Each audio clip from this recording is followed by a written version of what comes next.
subido un archivito en la PEDCO, que después lo leen tranquilo, vamos a hablar un poco de ahí, donde habla de la fiebre en el niño mayor, que es generalmente el que se presenta con fiebre prolongada.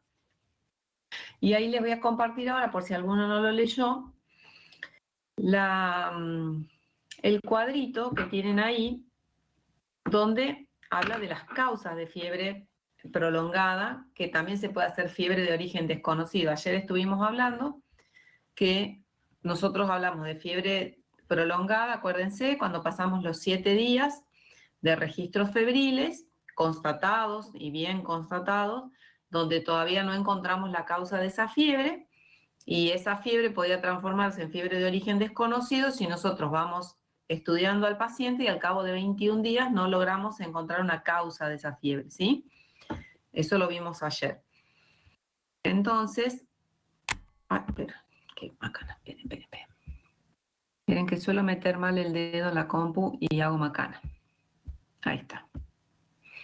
Bueno, ahí pueden ver la tablita. Sí, ¿verdad? Yo la estoy viendo. Sí. ¿Ustedes la ven? Sí, se ve. Bien. Entonces, volvamos acá. Ay, Dios, la volví a apretar el botón que no tenía que apretar.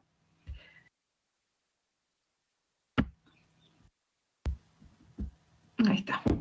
Bueno, entonces como ustedes ven, nosotros si vemos en la tablita esta, tenemos distintas causas de fiebre que se va a manifestar como fiebre prolongada o en su defecto como fiebre de origen desconocido si se prolongara aún más la imposibilidad de diagnosticarla.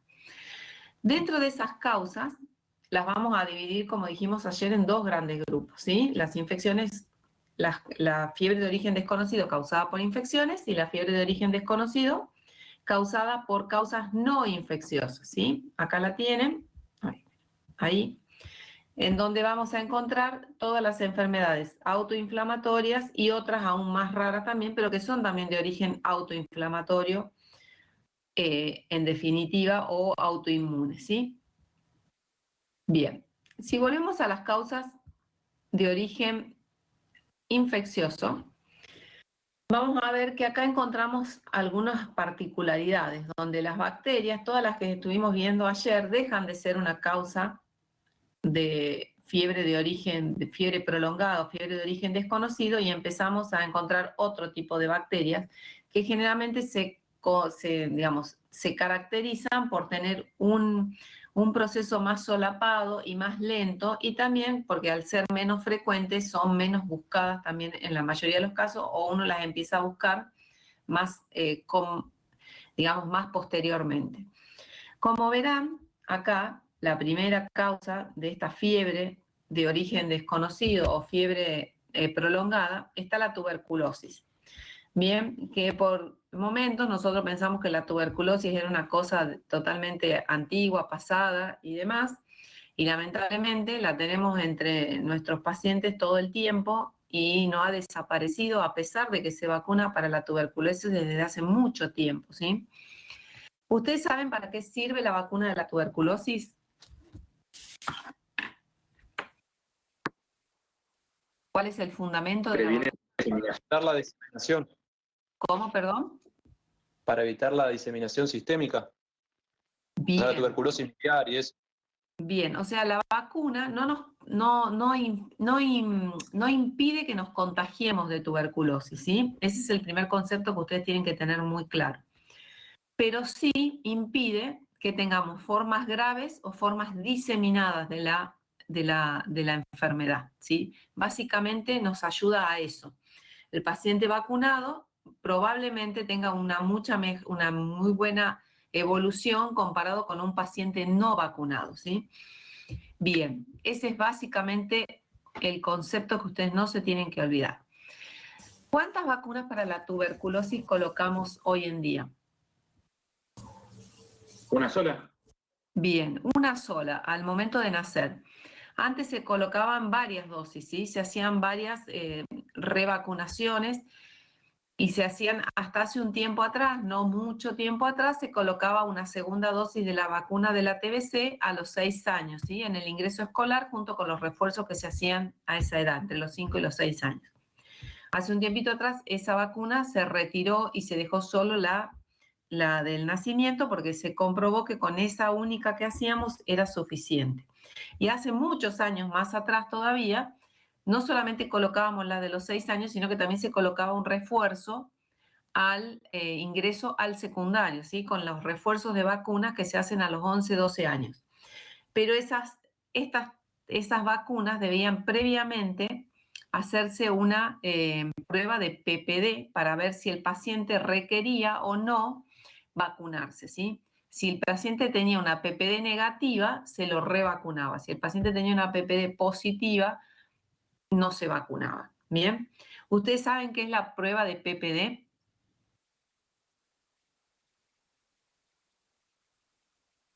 La prueba de La Fantoche.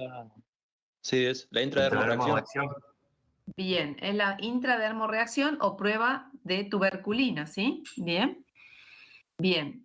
Y esa prueba, en realidad, hoy nosotros la usamos como un elemento más para el diagnóstico de TBC. Bueno, pero después vamos a ver, cuando veamos un poquito más en detalle TBC, ahí vamos a retomar sobre esto.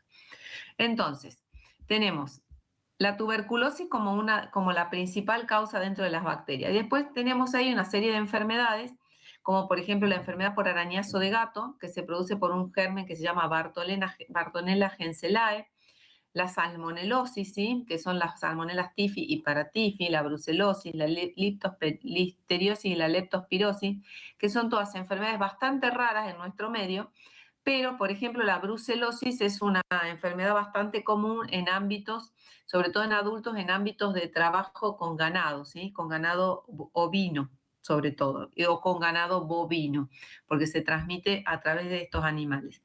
Y la enfermedad por arañazo de gato es una que no nos tenemos que olvidar porque muchas veces el niño tiene sintomatología de fiebre prolongada y lo único que podemos encontrar es dentro de las que vamos a estudiar como causas también de poliadenopatías, ¿sí? Entonces nosotros donde tengamos un niño con fiebre prolongada y poliadenopatías, una de las enfermedades que tenemos que buscar, aparte de la tuberculosis, probablemente es la enfermedad por arañazo de gato. Y otra enfermedad que no tenemos que dejar de buscar en ese caso es esta viral, la mononucleosis infecciosa, ¿sí? Que es otra causa frecuentísima, probablemente mucho más frecuente que la enfermedad por arañazo de gato, de causa de poliadenopatías con fiebre prolongada. Y también se asocia a cuadros de anginas y cuadros de hepatitis, ¿sí? Acuérdense, el virus de Epstein-Barr suele dar una faringoamigdalitis de tipo eritematosa, aunque a veces puede ser tipo pultácea, que se asocia con poliadenopatías, con fiebre prolongada y muchas veces con cuadro de toque hepático o hepatitis, ¿sí? Bien, acá vamos a mechar un poquito. ¿Cuál es la definición de hepatitis para ustedes?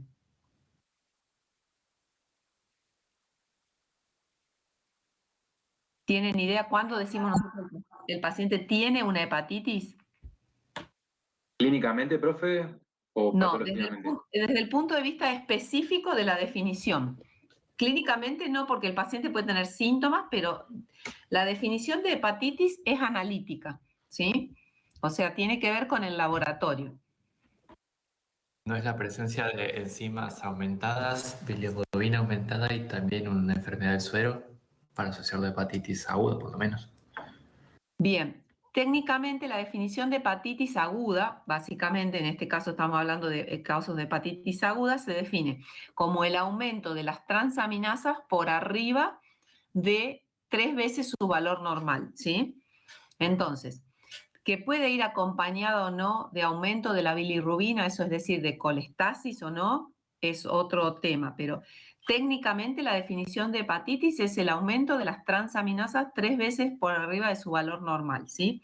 Cuando nosotros veamos un laboratorio con un paciente que tenga 500 de GOT y 400 de GPT, por ejemplo, tenemos que decir que ese paciente tiene una hepatitis. Ahora, ¿cuál va a ser la causa de esa hepatitis? Tenemos múltiples causas, desde los virus hepatotrofos, como son el virus A y el virus B o el virus C, hasta virus no específicamente hepatotrofos, o a lo mejor no es una hepatitis viral.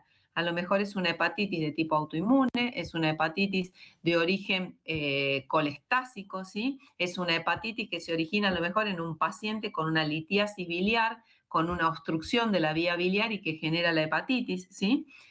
Eso que les quede claro, no siempre que el paciente tiene una hepatitis va a ser infecciosa. No siempre que el paciente tenga una hepatitis va a ser producto de un virus hepatotropo, ¿sí? Bien, y más hoy en día que tenemos en nuestros calendarios de vacunación las vacunas para la hepatitis B y la hepatitis A, que prácticamente ha desaparecido la causa de hepatitis viral aguda por virus hepatotrofos. Generalmente cuando nosotros encontramos hoy un paciente que recibió sus vacunas y tiene una hepatitis por definición porque tiene las enzimas hepáticas aumentadas y tiene un síndrome febril, no podemos dejar de buscar estos virus, pero probablemente no sean la causa de la hepatitis y si no, probablemente encontremos un virus de Epstein-Barr a lo mejor positivo, un citomegalovirus causante de esa hepatitis, ¿sí? O, por ejemplo, un paciente con una litiasis biliar que está provocando una obstrucción de la vía biliar, ¿bien? Y está con una colecistitis, por lo cual el paciente tiene la fiebre, pero bueno, ahí van a tener otra sintomatología que es el dolor y demás, y el paciente va a tener una hepatitis. ¿Bien? ¿Esto les queda claro? Sí, sí. Bien, entonces, hoy acuérdense, si nosotros buscamos estos bichitos en un paciente con hepatitis, a lo mejor probablemente lo más probable es que los encontremos, ¿sí? En alguno de estos dos. Y después el otro bichito que tenemos acá, que es el Toxoplasma gondii, que es un parásito, ya dejamos las bacterias, los virus, nos vamos a los parásitos, es otro agente etiológico que muy probablemente cause síndrome febril prolongado con poliadenopatías, ¿sí?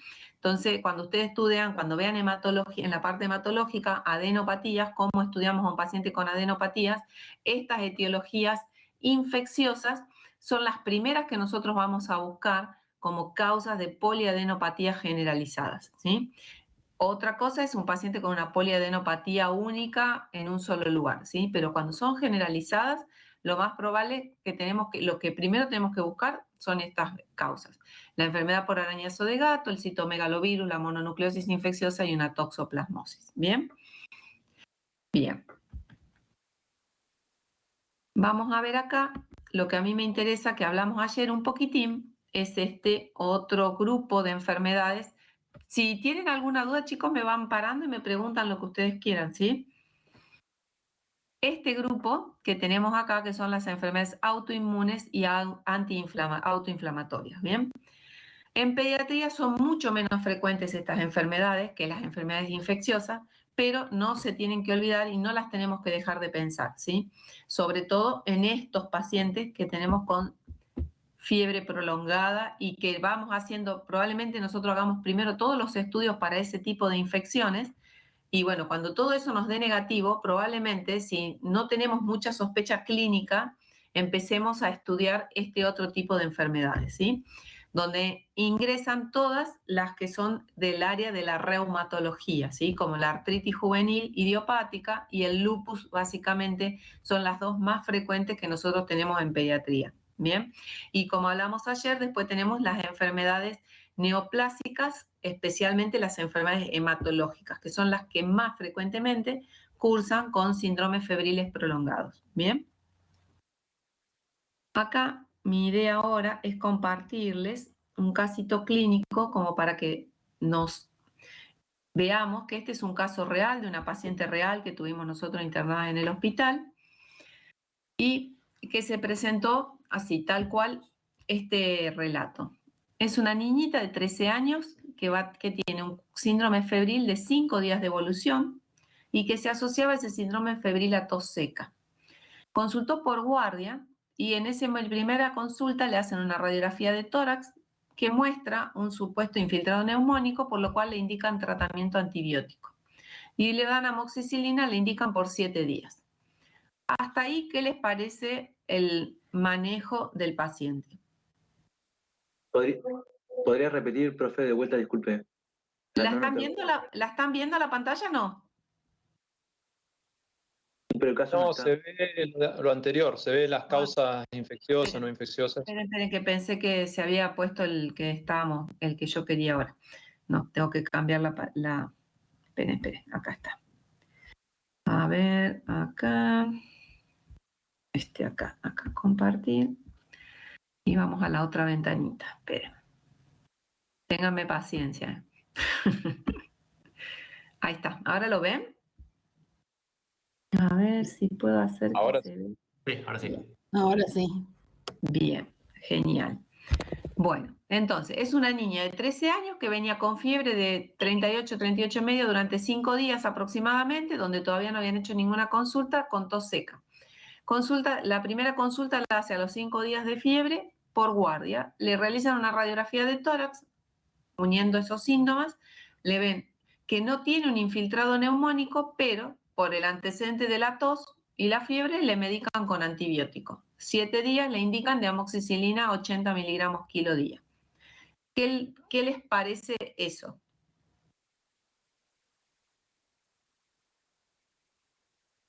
Si no tenés evidencia en la radiografía, no sé si está bien a medicarlo con antibiótico. Le falta datos Bien. también al examen. Bien, perfecto. O sea, en este caso se medica con antibiótico un síntoma, la tos y la fiebre, sin tener la evidencia real de que el paciente tenga un cuadro que requiera el tratamiento con antibiótico. Bien, ese es lo primero que podemos ver acá que estaríamos haciendo mal. Luego, la paciente continúa con fiebre 4 días más y agrega dolor en el tórax. Entonces vuelve a consultar a la guardia. Repiten la radiografía de tórax y en este momento, en esa radiografía, se observa un leve borramiento del seno costofrénico derecho, con aumento de la trama intersticial. Entonces, en la guardia deciden rotarle el antibiótico de amoxicilina a amoxiclavulánico. Bien, ¿qué opinan?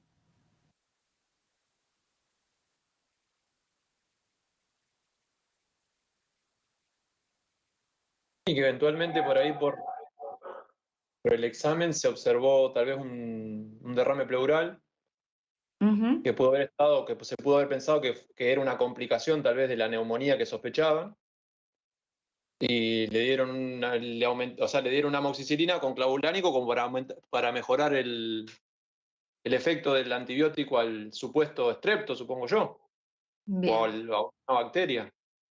Bien, bueno, de todas maneras, ese sería como el pensamiento de lo que pasó, ¿sí? De todas maneras, no es una conducta adecuada, ¿por qué? Porque ya es una paciente que viene con casi 9 días de fiebre, 9 días, ¿sí? Con una radiografía que tampoco sigue siendo clara de si tiene o no tiene una neumonía y por qué es ese borramiento del seno, y volvemos a rotar antibiótico y todo manejándolo ambulatoriamente, ¿sí? ¿Y por qué no la Bien. cultivaron, profe? Y Sí. bueno, eso también uno se pregunta O después, un cuando lo ve. laboratorio.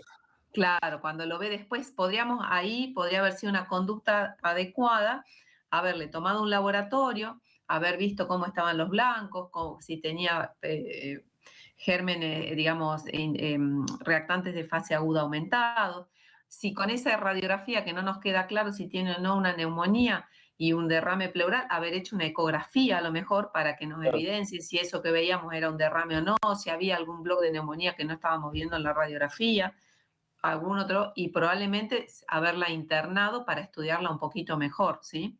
Bien. Bueno, cuestión que le rotaron el antibiótico y la mandaron a su casa con el antibiótico nuevo. Vuelve a los 4 días a consultar porque continuaba con registros febriles todos los días, ¿sí? 1 por día mínimamente. Y tenía ahora dolor y tumefacción a nivel articular en las manos. Entonces ahí en la guardia dicen, bueno, no, llamemos a pediatría, la internemos. Bien, y se interna. Y ahí la vemos a la niña. ¿Ahí qué les parece la conducta? Que se debería haber internado desde la anterior vez. Bien, bueno, pero ahí ya tenemos cuántos días de fiebre vienen contando de la criatura esta. Y tuvo más de 10 por lo menos. 12 creo. Sí, 9 teníamos más 4. 5, 4 y 4. Ahí tenemos 13 días de fiebre. Casi 2 semanas que viene con fiebre. Me llama la atención el dolor de las articulaciones, como si fuese una manifestación de algo inmunológico. Bien, bien, entonces acá lo que uno tiene que empezar a hacer con estos pacientes es empezar, y probablemente pasa muchas veces esto, chicos, en una guardia, por ahí por sacar pacientes rápido, porque generalmente está lleno de pacientes las guardias, uno ve lo más rápido y por ahí no se detiene a interrogar con más profundidad o con más cosas, pero ahora van a ver cuando uno empieza a interrogar a la paciente que van como apareciendo otras cosas, ¿sí? Uno es esto, el dolor y la tumefacción articular. Entonces, como para que ustedes vayan ahí tomando nota de ciertas cosas. Cuando ingresa la nena, se la interna y efectivamente estaba febril, 38,5, con una taquipnea para un chico de 12, 13 años, 30 por minuto, es un poco aumentadita la frecuencia respiratoria. Y a la auscultación tenía hipoventilación leve en ambas bases pulmonares, una frecuencia cardíaca de 110, el dolor y la tumefacción en las articulaciones de codos, muñecas, manos, rodillas y tobillos. ¿Eso cómo se define clínicamente? Los que ya hicieron clínica. ¿Algún voluntario que haya cursado clínica y que sepa cómo llamamos esto? Una poliartralgia. Bien. Poli sí. Ahora acá, ¿es artralgia o es artritis? Artritis, porque dice tumefacción. Bien. Habría que ver las características igual de, esa tumefacción, si están enrojecidas, si hay temperatura, pero podría ser una poliartritis. Perfecto. Bien, porque artralgia sería solo el dolor. Si nosotros viéramos que la nena refiere solo el dolor en las articulaciones que nosotros podemos evaluar y no vemos ninguna otra manifestación y es solo la manifestación de dolor, eso es una artralgia.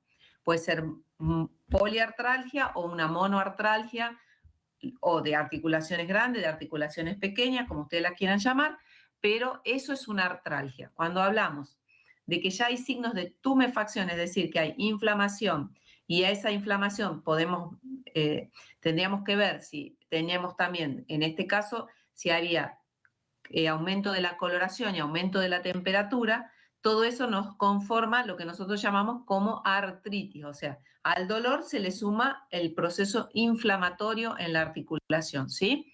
Entonces, esta niña tiene un cuadro febril de 13 días de evolución, con una poliartritis de grandes y pequeñas articulaciones, ¿sí? Porque tiene las articulaciones grandes como codos, rodillas, tobillos, pero también tiene en las articulaciones de la mano, las interfalángicas y en las muñecas, ¿bien?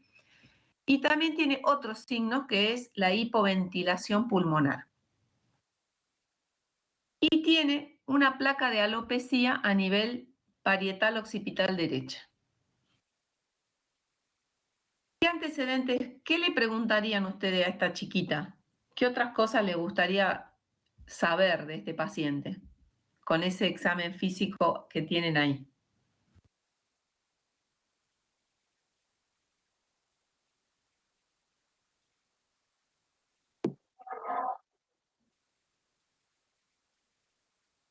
Por ahí si tuvo algún episodio de resfrío antes de comenzar la fiebre antes de la tos seca, ¿no? Bien, o sea, previo a todo este proceso que empezó con fiebre, si no había tenido algún otro proceso infeccioso o alguna cuestión. Bien. Sí. Bien, pensando en qué preguntarían eso. En un estrepto. Ajá, bien. En que pueda estar haciendo qué enfermedad. Una fiebre reumatoidea ¿era? Es fiebre reumática, la que es secundaria a infección por estrepto se llama fiebre reumática. Bien, Eso. Bien. Bueno, esa podría ser una opción, pensar en eso, está bien, porque por ahora no tenemos mucho más datos, esa sería una opción y algo a descartar. Bien, ¿qué otra cosa pensarían? ¿O qué otra cosa le preguntarían como para ustedes tratar de ir despejando un poco el panorama en esta paciente?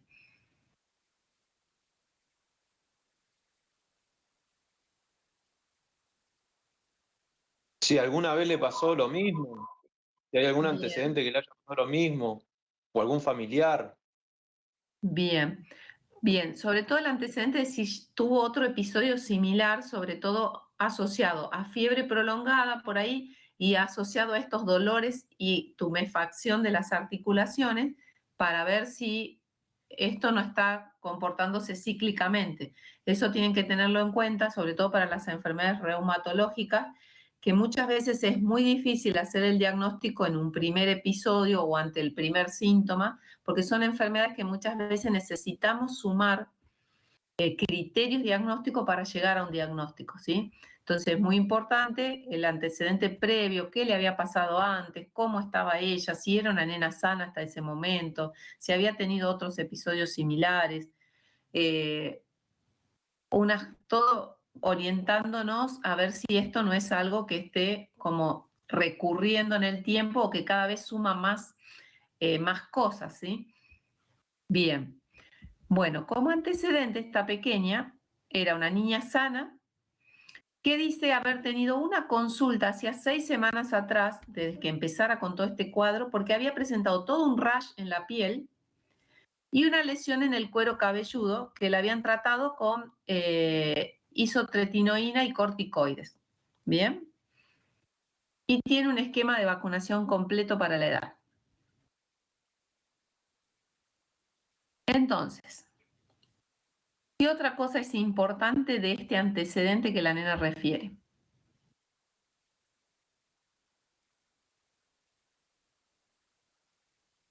Doc pregunta, ¿qué sería la isotretinoína? ¿Es un antimicótico? Sí, No. en realidad es un medicamento como un inmunosupresor que se usa mucho para las alopecias areatas, se usa para ese tipo de patologías. La nena tenía, ustedes ven ahí en su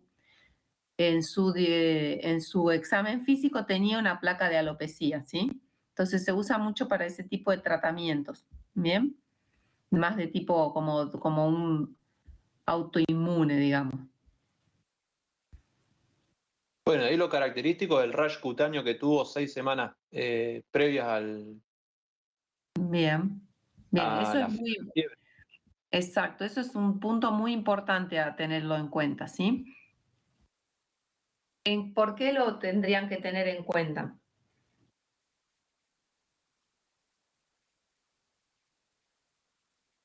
Y quizás porque fue justamente una infección que no se trató correctamente y termina generando este cuadro nuevo que tiene la nena.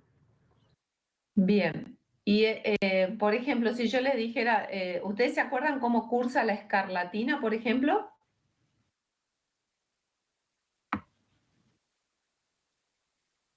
¿Con ras cutáneo?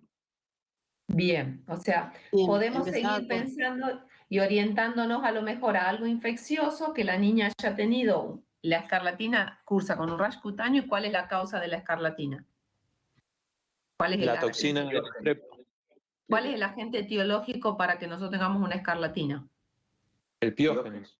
Bien, o sea, y antes habían dicho que podía tener las articulaciones doloridas y demás pensando en una fiebre reumática. O sea, ahí podríamos Sí. tener dos factores como para pensar en este tipo de enfermedad. O sea, una enfermedad de tipo autoinmune secundaria a una infección previa, ¿sí?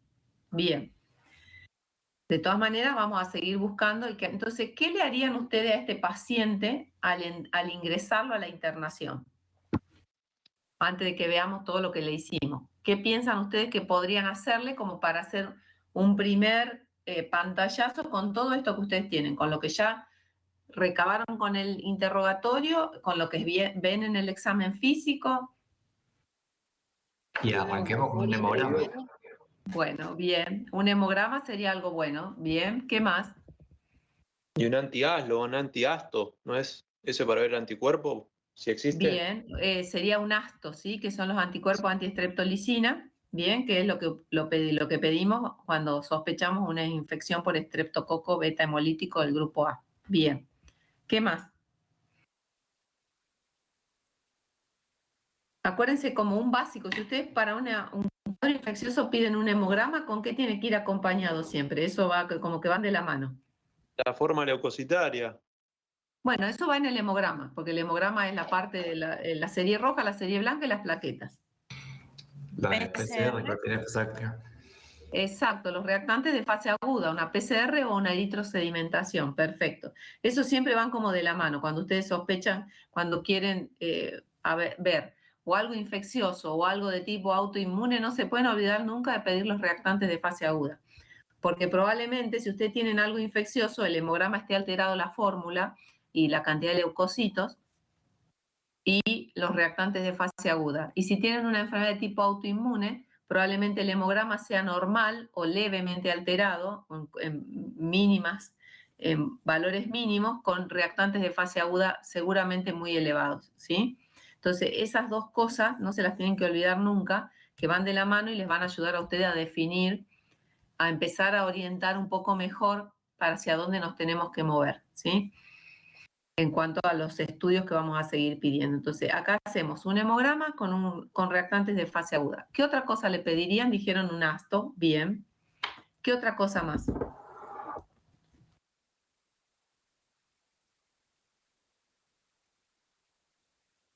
¿No se podría pedir un cultivo o esperamos? Bien. Bien, lo ideal sería con esta paciente, porque todo lo que nosotros vemos en su examen físico es una niña que está con un cuadro febril, con ciertos síntomas y signos, pero que en ningún momento vemos que tenga un estado general, digamos, que nos apure o que nos hable de que esté con un cuadro tóxico infeccioso, ¿sí? Porque de hecho la nena lleva más de 10 días de fiebre y tiene un buen estado general o un estado general aceptable. O sea, cualquier infección grave de tipo bacteriana y de las que hacen infección y las que van a ser infección bacteriana grave, no va a demorar 14 días en evolucionar hacia una infección grave, ¿sí? Eso es otro factor que ustedes tienen que ver. Probablemente si esta niña tiene una infección, sea de algunas de estas otras que no nos van a llevar a una infección grave que va a terminar en una sepsis o en un shock séptico, ¿sí? Entonces, nosotros acá podríamos tomar como conducta suspender obviamente los antibióticos que viene tomando y esperar, porque si nosotros queremos que los cultivos nos den algo relativamente confiable, deberíamos esperar un tiempo prudencial, mínimo 48 horas sin antibiótico para poder cultivarla y tratar de rescatar si pensamos que puede haber alguna cosa en los cultivos, ¿sí? Entonces, Profe, en este caso, ¿el cultivo qué le hacemos? ¿Hemocultivo? sí, estaría Porque bien en realidad tomarle. no tenemos nada de, digamos, de dónde sacarle una muestra, digamos. Claro, sí, sí, está perfecto. Pensar en tomarle hemocultivo está muy bien, ¿sí? Porque, digamos, tenemos que descartar todas las opciones todavía. Entonces, lo ideal sería poder cultivar un hemocultivo. Podríamos ver, ¿qué otra cosa le harían ustedes también al ingresar a esta paciente? ¿Le tomarían una muestra de orina?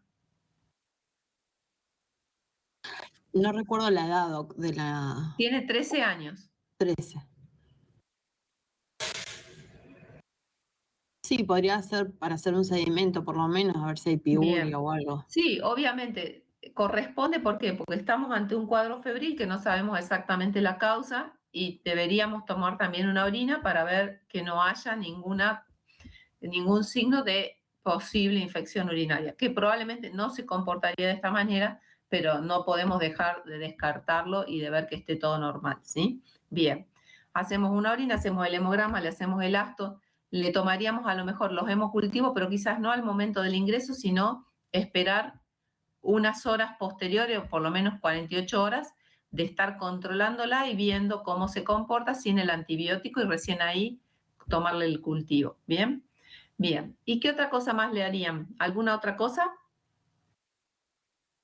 ¿Qué dice acá que tiene? Hipoventilación en ambas bases cuando la ocultan. ¿Qué más le harían?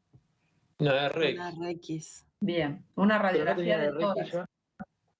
Sí, pero esta ocultación que vos tenés acá es totalmente diferente a lo que venían relatando previamente. Entonces, nosotros ante un cuadro clínico al cual nosotros evaluamos diferente a lo que se venía haciendo, tenés que repetirle lamentablemente una radiografía para evaluarla, ¿sí?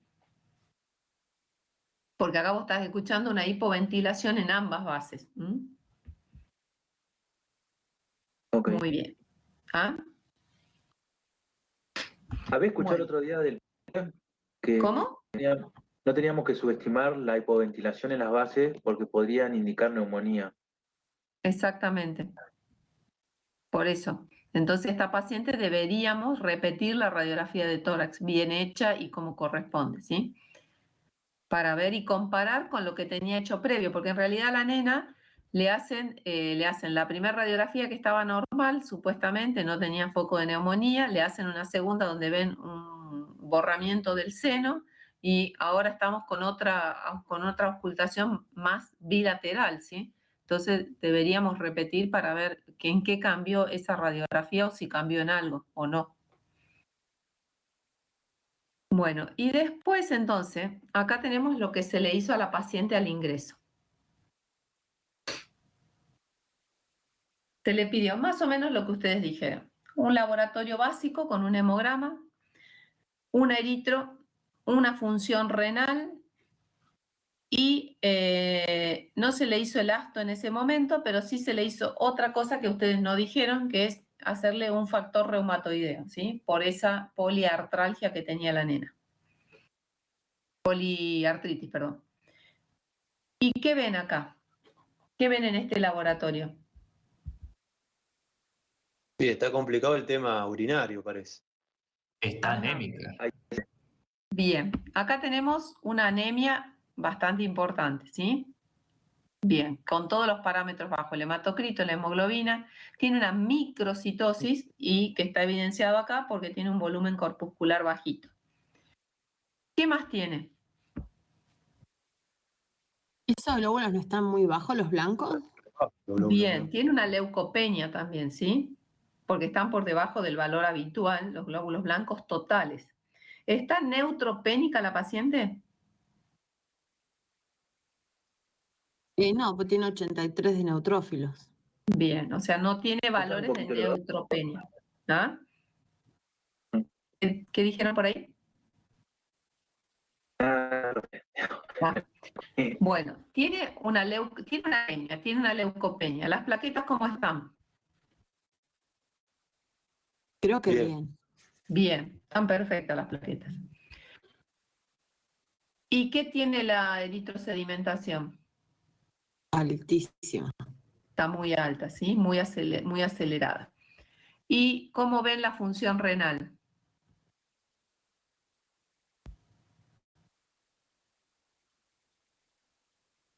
¿Esto está normal o está alto?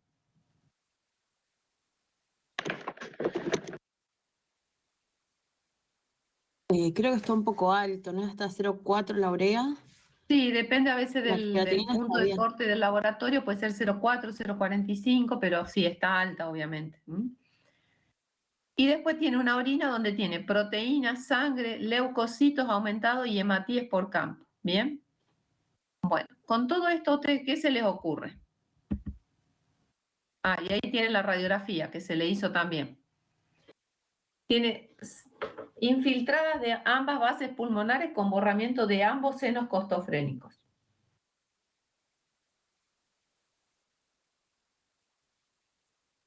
¿Qué harían con esta paciente? Y está como bastante complicada porque tiene, o sea, el examen de orina te da a pensar una Priorizado. ITU Ajá, y algo pulmonar, que pensaría en un derrame en ese caso. ajá, Igual tiene bien. infiltrado, así que también podemos pensar en neumonía. Bien. ¿Qué podemos hacer acá para aclarar un poquito esto sobre el tema de la radiografía? ¿Qué otro estudio le podemos hacer? Un esputo. Le mido o le hago una prueba para hacer un cultivo esputo. Ajá. ¿Cultivo de esputo para qué tipo para qué le cultivarías? ¿Gérmenes comunes, gérmenes especiales?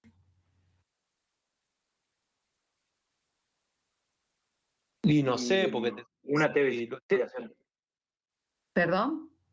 para buscar una tuberculosis. Ajá, bueno, sí, podría ser un diagnóstico diferencial. La tuberculosis, en este caso, ¿qué tiene a favor y qué tiene para, a lo mejor, no tuberculosis?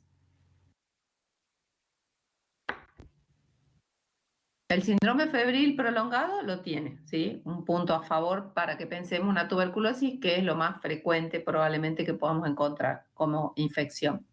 Los aislados que tienen las bases no me favorece que sea Bien, el tuberculosis. compromiso pulmonar que estamos viendo también podría ser, porque la tuberculosis, acuérdense, en los niños es muy heterogénea la manera de presentarse, ¿sí? También podría ser. La anemia que tiene la paciente puede ser producto de la tuberculosis y la leucopenia y la eritroaumentada aumentada.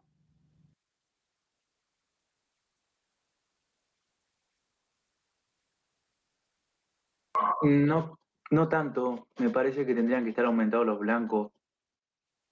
Bien, la tuberculosis es una enfermedad bastante rara en ese sentido. Puede ser que aumenten los blancos, como que no aumenten o que provoquen una leucopenia, porque muchas veces digamos, es un paciente, generalmente el tuberculoso es un paciente que a lo mejor tiene una inmunidad un poco alterada, baja, deprimida, entonces puede también no tener los glóbulos blancos altos y mostrar esto de una leucopenia a veces, ¿sí? Bueno, pero esos puntos pueden ser también a favor de una TBC. Ahora, ¿qué no tiene a favor de una TBC, por ejemplo? La hemoptisis, la pérdida de peso, inapetencia, todo eso característico más generalizado de la tuberculosis, que no lo Bien. menciona en el caso. Bien, o sea, la nena no tiene ninguno de los síntomas esos que habitualmente se ven en el paciente tuberculoso, que cuando empieza con estos síntomas generalmente, o sea, ya tiene cierto tiempo de evolución, ¿sí? La tos no parece ser crónica, sino que comenzó en este último periodo asociada a la fiebre. No tiene el decaimiento ese propio de la TBC, no tiene el adelgazamiento, no tiene el compromiso general que da habitualmente la TBC. ¿Y qué otra? Esperen que se me está por apagar y enchufar la compu.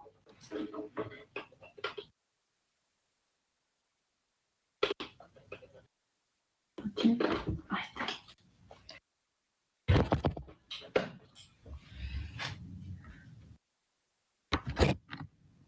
Pero, a ver, no me están dando. ¿Qué otra cosa tiene? ¿Se acuerdan de lo que veíamos que la paciente tenía poliartritis? ¿Eso es característico de la TBC o no? ¿Es algo que podamos encontrar habitualmente? Parece que no. Bien, eso sería como algo no a favor de que la paciente pueda tener una TBC. Bien. ¿Y nos habla más a favor de qué? ¿Podría ser un lupus? Bien, podemos empezar a hablar de enfermedades de tipo autoinmune reumatológicas. ¿Qué criterios ustedes tienen en esta niña para pensar que tenga, por ejemplo, un lupus o una artritis reumatoidea? Que muchas veces en los niños la presentación es muy parecida y después la definimos con los autoanticuerpos y todo lo que vamos a buscar después, ¿sí? Bueno, tiene leucopenia, tiene la anemia, tiene proteinuria y también sangre en orina, tiene la poliartritis, tiene ese derrame pleural que también se puede dar. Bien, ¿qué sería el derrame pleural en este caso si fuera una autoinmune de tipo reumatológica? ¿Cómo se llama eso? Es más un trasudado. Bien, y técnicamente, ¿cómo se llama eso? ¿Cómo, perdón? ¿Ceroso no era? Serositis.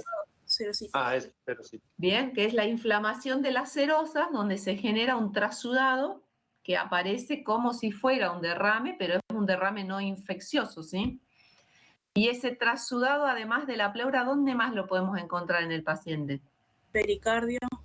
Bien, en el pericardio sobre todo, ¿sí? Pericardio y pleura, ¿bien? ¿Y qué otra cosa? Y con respecto a la orina, ¿qué les parece todo eso que tendría esta paciente si nosotros pensáramos en algo autoinmune reumatológico? ¿Qué estaría haciendo la paciente en ese caso? Síndrome nefrótico, tal vez.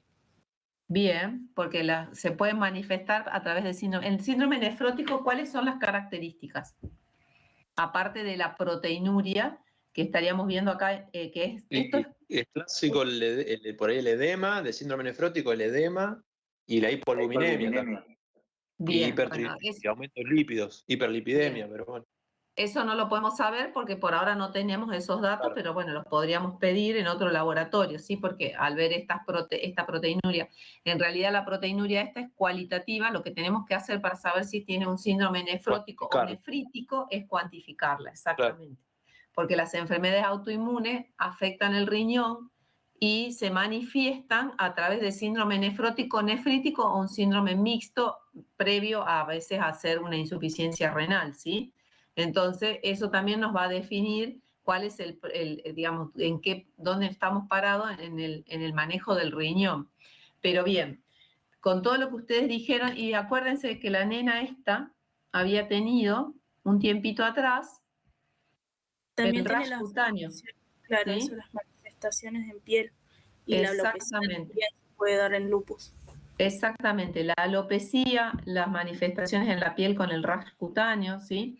Todo eso, cuando uno empieza a sumar criterios, acá la manera de llegar al diagnóstico definitivo es ir descartando lo infeccioso, para lo cual le tomamos hemocultivo, se le tomó urocultivo, que todo resulta negativo, ¿sí? Todo esto que ustedes ven acá es producto de la inflamación que tiene el riñón, ¿sí? Esta niñita finalmente se llegó al diagnóstico de un lupus eritematoso sistémico. Hizo un debut de un lupus eritematoso sistémico, ¿sí? Se hicieron, obviamente, los autoanticuerpos para lupus, para artritis reumatoidea, para todo eso, y con los criterios se llegó al diagnóstico de un lupus.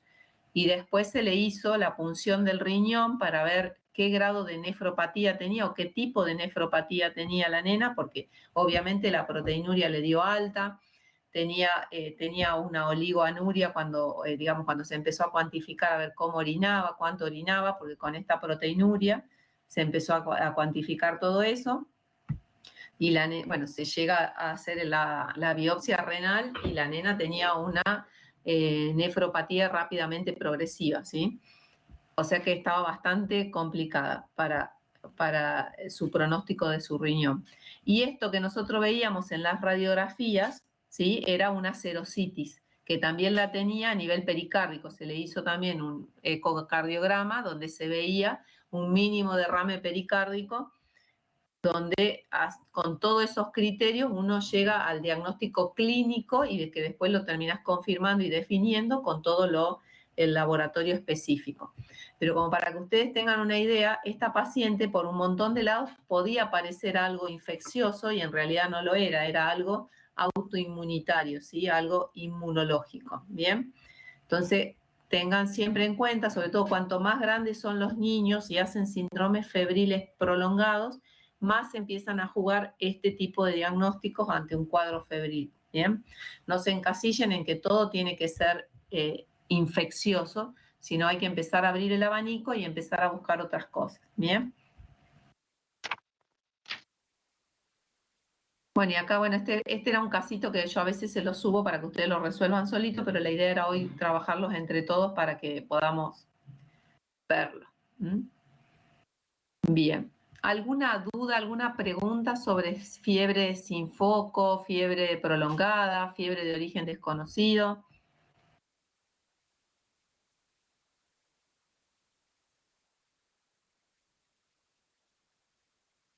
Vamos a ver un poquito ahora. A esta chica sería, ¿qué estaría dentro de lo que sería un fiebre de origen desconocido y síndrome febril prolongado? En realidad es el diagnóstico de un síndrome febril prolongado porque la nena, digamos, se empieza a estudiar y se van descartando las cosas antes de los 21 días de que nosotros entraríamos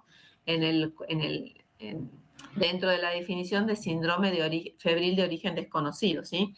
Claro. Porque antes de los 21 días la tuvimos internada y empezamos a estudiar todo esto, y con este primer panorama que nosotros teníamos, nuestra primera orientación fue algo reumatológico, porque la nena, digamos, tenía cosas que podían ser infecciosas, pero la verdad no cuadraban para algo infeccioso, sino que cuadraba más para algo reumatológico. De todas maneras, como les digo, se la hemocultivó, se hizo los urocultivos, todo eso se hizo igual como para descartar y estar seguros que no había nada. Se le hizo dosajes de las serologías para citomegalovirus, para Epstein-Barr, para Bartonella, que son todas estas infecciones que pueden dar síndromes febriles prolongados y que por ahí se manifiestan de formas bastante raras o no habituales, ¿sí? Porque también hay pacientes que hacen artritis reactivas, que se llaman, o sea, el paciente tuvo una infección a lo mejor por alguno de estos bichos unos días previos y después hace este cuadro de artritis porque hacen formaciones de complejo antígeno-anticuerpo que se depositan en las articulaciones y generan estas artritis, pero que no son artritis de tipo infeccioso, sino que son artritis, como se llaman, reactivas también, ¿sí? Entonces también tenemos que descartar todos esos otros bichitos para estar seguro y ponerle el rótulo de no es algo infeccioso, sino que es algo reumatológico. ¿Bien? Al margen de que le vamos a hacer todos los anticuerpos, el FAM, el anti-DNA y todas esas otras cosas, que con eso terminamos de definir el cuadro de la nena, ¿sí?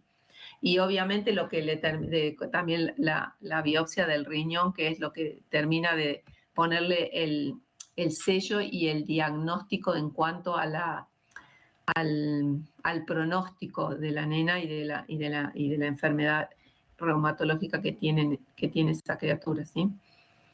Porque básicamente el pronóstico lo da la afección del riñón, en este caso.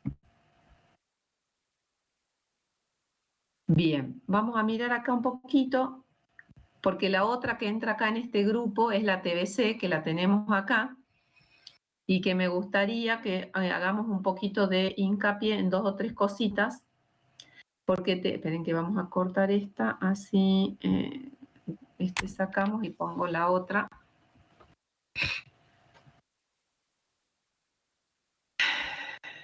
Bien. Ahí tienen también subido, que lo tienen para leer, es re largo, pero lo pueden leer tranquilos, son como 20 páginas, pero hay 3 o 4 cosas, o sea, no se tienen que saber las 20 páginas de TBC, porque ni siquiera uno cuando tiene un paciente siempre va y revisa y vuelve a leer y vuelve a retomar, pero los conceptos básicos es lo que tienen que saber ustedes con respecto a TBC. Primero esto, que generalmente se comportan como un síndrome febril prolongado. Después, que la manera de presentación en los niños tienen que tener esto, siempre el niño generalmente, para la TBC tenemos un adulto que es el contacto directo para que ese chico se contagie, ¿sí? Tenemos generalmente, en la gran mayoría de los casos, hay un adulto enfermo, bacilífero, que contagia al niño o que hace que el chico se infecte con la TBC. Segundo, que los niños, en la gran mayoría, excepto que tengan una tuberculosis severísima miliar y que es rarísimo en un niño, normalmente todas las lesiones que hacen los chicos son paucibacilares, como se llaman, o sea, con poca cantidad de bacilos, y además esas lesiones paucibacilares a su vez no son abiertas a la vía aérea, o sea, no están conectadas, o sea, no son cavernas abiertas a los bronquios, y por lo tanto el niño generalmente no va a dar positivo en la baciloscopía. Es muy raro que podamos obtener el bacilo en la baciloscopía. Por eso, para el chico, nos tenemos que basar en 4 o 5 cosas para poder llegar al diagnóstico de TBC, ¿sí? El aislar el bacilo es muy difícil en el niño, entonces tenemos que usar los otros pilares. Y eso sí no se los tienen que olvidar. Los pilares para el diagnóstico de la TBC son la clínica, la radiografía, la epidemiología, las pruebas biológicas, que son la PPD básicamente, y ay, se me fue, nada más, eso. Ahí están las 4, ¿eh? Sí, radiografía clínica, la prueba de PPD y la baciloscopía, ¿sí? Y la epidemiología, son 5. Si ustedes tienen la baciloscopía positiva, no necesitan saber nada de todo lo otro. Con eso es diagnóstico, o sea, si ustedes rescatan el bacilo en el paciente, ya está. por más que tenga una clínica muy solapado, nada, por más que la radiografía no les diga nada, por más que lo que sea no diga nada, ese paciente es positivo y lo tienen que tratar, ¿sí? Que generalmente no es eso, porque el paciente que tiene una baciloscopía positiva tiene que tener una enfermedad generalmente grave, ¿sí? Ahora, como eso generalmente no pasa, nosotros nos tenemos que basar en todo lo otro, ¿bien? Entonces, la presentación clínica de un niño con tuberculosis puede ser múltiple, desde síndrome febril prolongado, que no tiene grandes manifestaciones respiratorias, ¿sí? Hasta un paciente, por ejemplo, que hace broncoespasmo a repetición y que nosotros encontramos que está en un medio posible de TBC, tenemos que buscarle TBC. Un paciente con una neumonía que no mejora después de un tiempo y está en un medio social posible de TBC, hay que buscarle la TBC, ¿sí? Y ahora les voy a mostrar un ejemplo. Quiero que vean unas radiografías. A ver, esperen que vamos a cortar esta imagen, vamos a poner acá a compartir. Y Entonces, es muy difícil que el chico que logre escupir, ¿no? Depende de la edad del paciente. exacto, eso ahora vamos a hablar de cómo hacen ustedes para poder hacer la baciloscopía en el niño. Pero esperen que, a ver, no sé si ahí se compartió la pantalla, no, esperen. Compartir ventana, acá está. Bueno, quiero que miren esa radiografía. ¿Qué ven en esa radiografía? ¿Alguno la puede describir?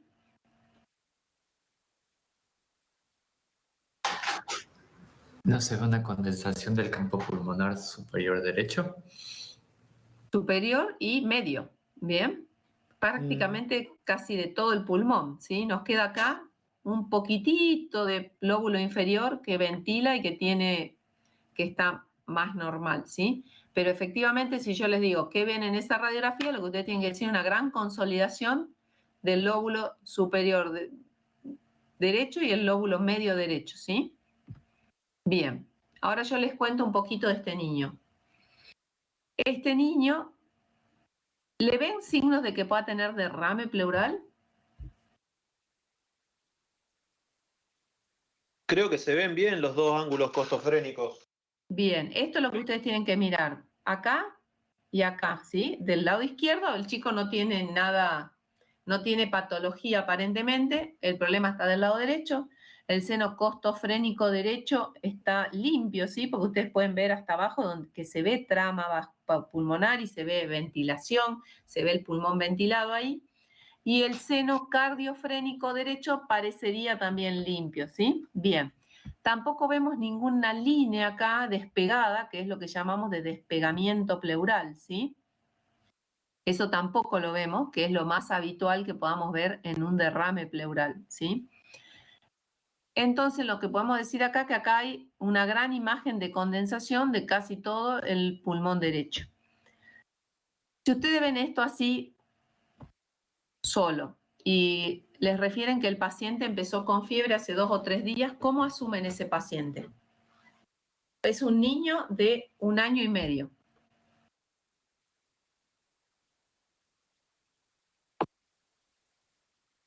¿Cómo lo tratarían? ¿Qué harían? Una neumonía, pensaría primero. Bien. ¿Y qué harían con ese paciente? Y le da amoxicilina. ¿Con todo esto? No, un Hay que laboratorio verla. primero. Sí, habría que ver también la clínica si está, si no tiene disnea, si está saturando bien, si no hay Bueno, que internarlo. estaba un poquito, acuérdense, la disnea, para que ustedes hablen bien, la disnea es la sensación subjetiva de falta de aire. Un niño de 1 año y medio nunca te va a decir que tiene disnea. Lo que vos podés observar es la taquipnea y la dificultad respiratoria que vas a observar objetivamente en el paciente, ¿sí? Mediante la taquipnea, el tiraje, el uso del aleteo nasal, todo eso te va a hablar a vos de dificultad respiratoria. La disnea te la va a decir el paciente, ¿sí? Tengo falta de aire, sensación de que me falta el aire. Eso en un chico no vas a poder poner que tiene disnea, o si lo pones está mal puesto, ¿sí? porque en un niño pequeño nunca te va a poder decir eso, ¿sí? Pero bueno, entiendo que lo que vos quisiste decir es el ver los signos de dificultad respiratoria o de incapacidad respiratoria, incapacidad ventilatoria, porque el paciente tiene casi un pulmón prácticamente nulo, ¿bien? Entonces, este niño sí tenía un poco de taquipnea, tenía una frecuencia respiratoria de 44, 46 por minuto, tenía un poco de músculos intercostales cuando respiraba, un poco de uso de músculos accesorios, pero no desaturaba, a pesar de semejante neumonía que podemos ver en la radiografía. ¿Qué hacen con ese paciente? Igual, aunque no desaturen, no, o sea, no es fiel y digno el saturón. A lo que voy, que hay un concepto que puede estar anémico y puede saturar bien. Sí, tranquilamente. Y puede tener un paciente tener una neumonía mucho más chica que y desaturar. Eso es muy de cada paciente, ¿sí? Pero a lo que yo voy, que en el concepto que les tienes que quedar, que un paciente con este tipo de neumonía así tan grande, que casi le ocupa el pulmón completo, por más que ustedes lo vean en un relativo buen estado general para lo que tiene, lo tienen que internar, porque este paciente tiene que recibir tratamiento endovenoso, ¿bien? Más allá de todo el resto que ustedes, porque esta neumonía, así como la ven, si ustedes le dan amoxicilina por vía oral, probablemente no cure en muchísimos tiempos, ¿sí? O el paciente empeore porque la biodisponibilidad del antibiótico para semejante foco de infección no va a ser la suficiente que necesita por vía oral, ¿bien? Entonces, la primera conducta que ustedes tienen que tomar con este paciente es internarlo, ¿sí? Y internado vamos a hacer tratamiento con vía endovenosa, con antibiótico endovenoso. Independientemente de la cantidad de blancos que tenga, probablemente este niño tenía sus 16.000, 17.000 blancos con una fórmula desviada a la izquierda, ¿sí? Pero independientemente de eso, por el volumen de la neumonía que estamos viendo acá, lo debemos internar, ¿sí? ¿Y qué antibiótico le hubieran puesto ustedes de entrada? Es un niño que viene de su casa, aparentemente vacunado, con todo en su lugar. Si ustedes lo reciben así en una guardia a la primera consulta, ¿qué antibiótico le ponen? Ampicilina, ¿es? ¿Ampicilina intravenosa? Exactamente, sí, porque ustedes están cubriendo una neumonía que viene de la comunidad, ¿bien? Bueno, ahora yo les voy a contar el cuento de este chico. Este chico ingresa así en el hospital de Allen, eran de Allen, lo asumen como una neumonía, le ponen el antibiótico durante 3 días. Al cuarto día el chico, a pesar de su relativo buen estado general, seguía permanentemente febril. Y la placa no cambiaba en nada, seguía siendo la misma. Le repiten una placa, le repiten el laboratorio, seguía todo igual, entonces deciden rotarlo de antibiótico a ampicilina sulbactam. ¿Bien? Como para tener un espectro un poco más amplio de cobertura. Rotan el antibiótico, el nene permanece con fiebre todos los días, hace picos febriles, y al 7º día de antibiótico deciden derivarlo a nuestro hospital porque el niño no mejoraba y no veían ningún cambio en la radiografía. Bien, llega a nuestro hospital y ¿qué conducta tomarían ustedes después de 7 días de antibiótico y un paciente que no cambia? Dentro de todo, bastante bien. Otro dato, para que sepan, que eso obviamente surge apenas uno empieza a interrogar al paciente, el paciente vivía en la zona de los hornos de ladrillo de Allen y era parte de la comunidad boliviana. ¿Qué tendrían que empezar a preguntar? Antecedentes o entrevisto a la familia, la gente que iba con él. Ajá, bueno. Entrevistamos a uno, ¿qué le van a preguntar a esa familia? El tipo de calefacción por ahí que usan en la casa, si es a leña. Ajá, sí, tienen calefacción a leña. Si alguien estaba enfermo en estos días. ¿Ah? Si hay alguien más enfermo, sí. Bien. ¿Qué más le preguntarían? Yo les cuento que les va a pasar, a veces es muy dificultoso interrogar a gente de Bolivia que recién llegan de allá, porque tienen una manera muy cerrada de hablar y muchas veces no sé si no nos entienden o no nos hacemos entender, pero es muy dificultoso a veces poder lograr una conversación y donde te entiendan y que vos entiendas lo que ellos te dicen también. ¿Qué más le preguntarían? ¿Vacunas? Bien, si hay alguien más que esté con algo respiratorio. Te dicen que no hay nadie, que están todos sanos. ¿Vacunas completas? Sí, el chico estaba vacunado, porque había nacido acá. Sí, están tomando medicación contra algo. Bien, bueno, podemos preguntar eso. ¿Pensando en qué, perdón? Una TBC por ahí que no es maltratada. Bien, bueno, ellos dicen que no, que nadie está en tratamiento, que nadie tosía en la casa, que nadie tenía nada. Le buscamos TBC, bueno, punto 1. Seguimos pensando que el chico tiene una neumonía que no está mejorando, ¿sí? Se interconsulta con neumonología y la neumonóloga piensa lo mismo, que tiene una neumonía, una franca neumonía de una muy mala evolución con el antibiótico habitual. Entonces lo que se decide hacer es rotar el antibiótico previa toma de cultivo de hemocultivos y rotar el antibiótico. Y ponemos ceftriaxona con clindamicina. ¿Para qué ponemos esos antibióticos? Aumentar el espectro y iba para Pseudomonas también. Más que Pseudomonas, con eso ampliamos el espectro a gérmenes gram negativos y al estafilococo, ¿sí? La clindamicina tiene una buena cobertura para el estafilococo. Hace sinergia y favorece y anda muy bien para tratar el estafilococo. ¿Bien? Que es un bichito que con un acéfalo de tercera sola nos queda un poco ahí desprotegido el tratamiento. Profe, sí. ¿Y por qué? Sí. Ahora es difícil con el diario de lunes porque ya sabemos más o menos la entrada, pero una PPD es fácil porque el esputo para buscar tuberculosis tarda mucho tiempo, pero una PPD... Bien, se le hizo la PPD al nene.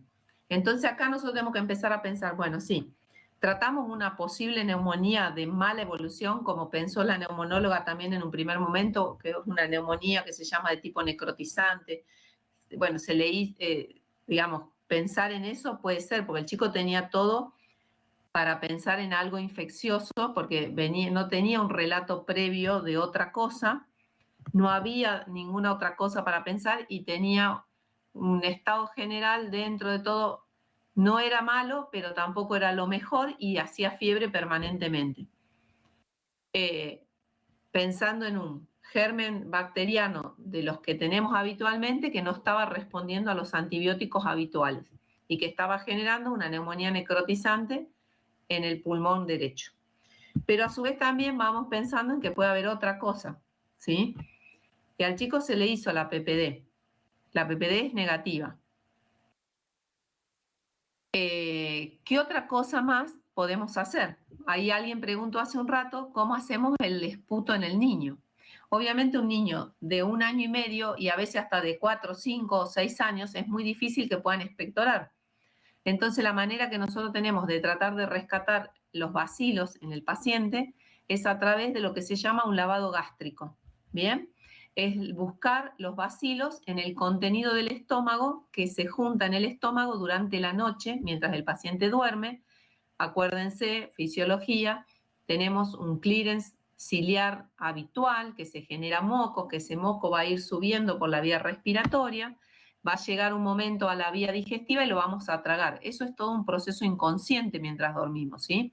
Si no, ustedes piensen cuántas veces uno hace que traga y a veces traga moco que siente que viene de la vía respiratoria, más cuando está con algún cuadro respiratorio.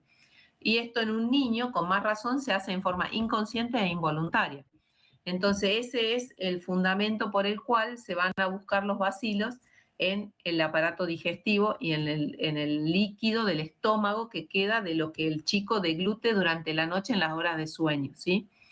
Entonces, la manera de hacer eso es lo mismo. En vez de tomarle un esputo seriado, en vez de tomar 3 muestras de esputo durante 3 días, se le pone una sondita nasogástrica y mientras el chico, cuando está dormido, a la mañana muy tempranito, antes que se despierte, se aspira ese contenido que está en el estómago a través de esa sondita nasogástrica. Se echa un poquito, se llama lavado gástrico, ¿por qué? Porque se hace con una técnica similar a cuando hacemos el lavado gástrico cuando queremos sacar algún tóxico del estómago, nada más que con mucho menos volumen. Se inyectan unos 10, 15 centímetros de solución fisiológica y eso después se aspira para traer el contenido gástrico junto con ese líquido que nosotros pusimos al estómago. Y hacemos varias aspiraciones y las ponemos dentro de un frasquito como si fuera el esputo. Y eso lo hacemos durante 3 días seguidos. Esa es la muestra que se deriva al laboratorio para la baciloscopía en los niños, la muestra del lavado gástrico seriado, ¿sí? Entonces, la forma de obtener la muestra es a través del lavado gástrico. La mayoría de las veces ese lavado gástrico da negativo. ¿Por qué? Porque el chico, como dijimos hace un rato, es paucivacilar y generalmente las lesiones del pulmón no son abiertas a la vía aérea. ¿Bien? Entonces, también es muy difícil rescatar el bacilo a pesar de que hagamos el lavado gástrico. Bien. Si no tenemos el directo positivo, o sea, no tenemos baciloscopía positiva, seguimos en la duda de si el chico tiene o no tiene una TBC. Y también seguimos en la duda porque acá, en este paciente, no podemos rescatar el nexo epidemiológico, porque aparentemente no hay nadie en la familia con sintomatología para TBC. Entonces, ¿qué podemos hacer? Pero sí tenemos un paciente con clínica y una radiografía patológica, que todavía no nos dice que sea sí o sí TBC, ¿sí? ¿Se podría hacer otro tipo de imágenes como una tomografía? A ver si se ven bien las características de la neumonía. A ver si hay cavernas, calcificaciones, otra cosa. Perfecto, se puede hacer una tomografía que se le hizo a este niño. Lo único que nos mostraba la tomografía era adenopatías a nivel mediastinal. En el pulmón lo único que se veía era una gran imagen de condensación, como con una telectasia, y no mucho más que eso. Ahí ya tenemos por ahí otro ayudín, digamos, que las adenopatías, ¿sí? Acuérdense que la TBC suele darnos adenopatías, obviamente, porque el bacilo va y se aloja y hace lo que se llama el complejo de Ghon, ¿sí? Y provoca la inflamación de los ganglios de la zona, ¿bien? Eso sería algo a favor. ¿La PPD fue negativa, profe? ¿Cómo? ¿La PPD no fue negativa? Fue negativa, pero puede ser negativa la PPD. Claro. Es un falso negativo. Es un falso negativo, pero la PPD puede ser negativa. Cuando la infección es reciente, la PPD puede ser negativa. ¿Se puede hacer una PCR? Bien, podés hacer una. Polimerasa. Exacto, se puede hacer una PCR que también, pero también la PCR si es negativa tampoco es diagnóstica, porque vos la PCR la vas a hacer en el material que vos podés obtener de la vía respiratoria. Claro.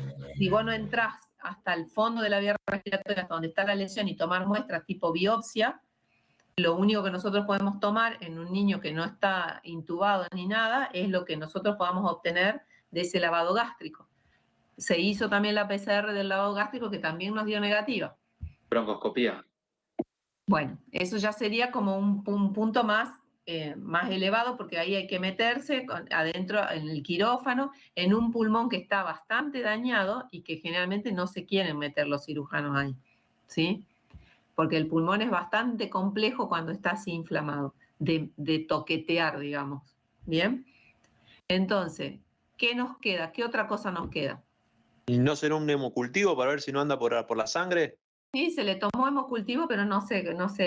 Aparte, acuérdense, ustedes van a hacer el hemocultivo. Para hacer todo lo que tenga que ver con TBC, todo lo que pongan a cultivar, son 40 días porque es un bacilo de crecimiento lento. Ah, claro.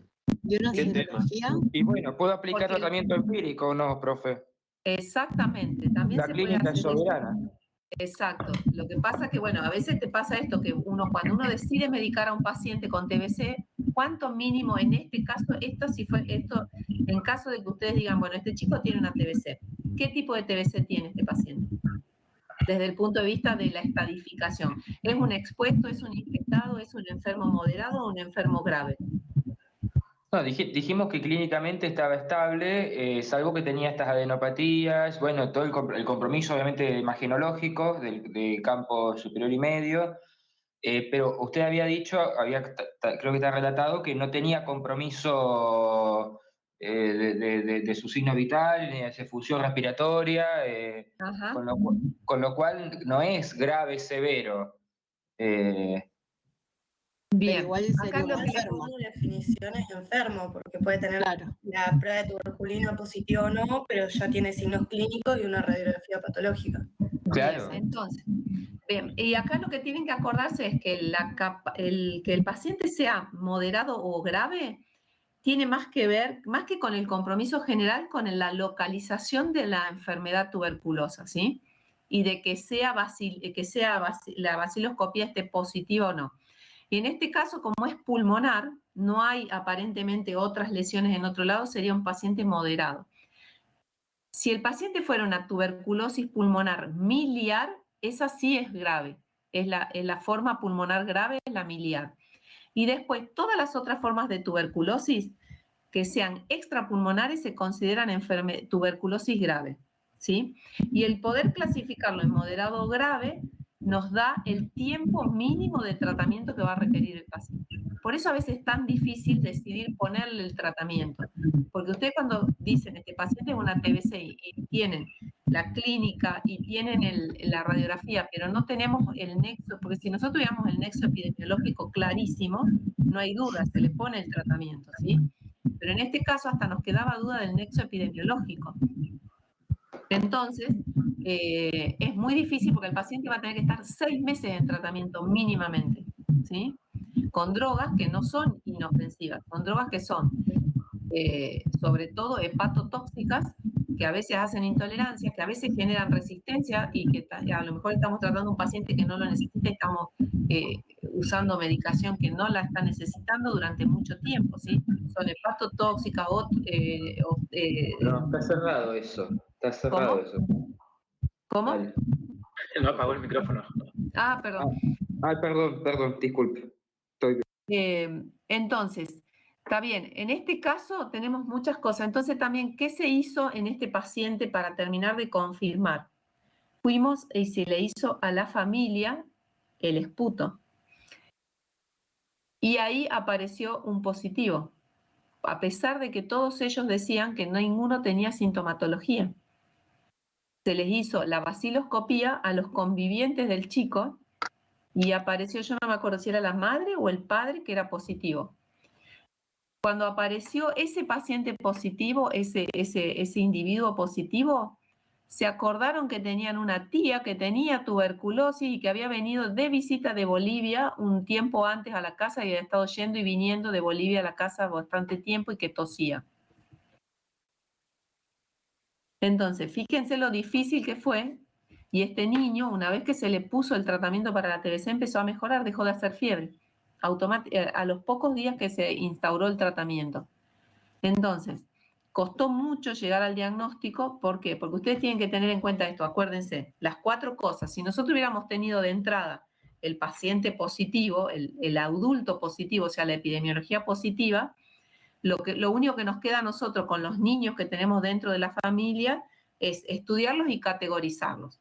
A todo chico que ustedes tengan en contacto con un paciente bacilífero positivo, tienen que hacerle, ¿qué le tienen que hacer? Primero, ver si tienen síntomas o no, ¿sí? O sea, ver la clínica.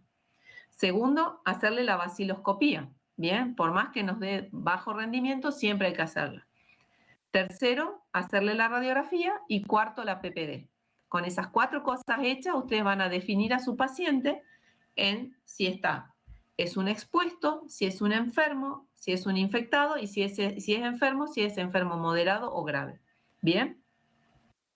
El enfermo moderado, ¿cuánto tiempo dijimos que tiene que tener tratamiento?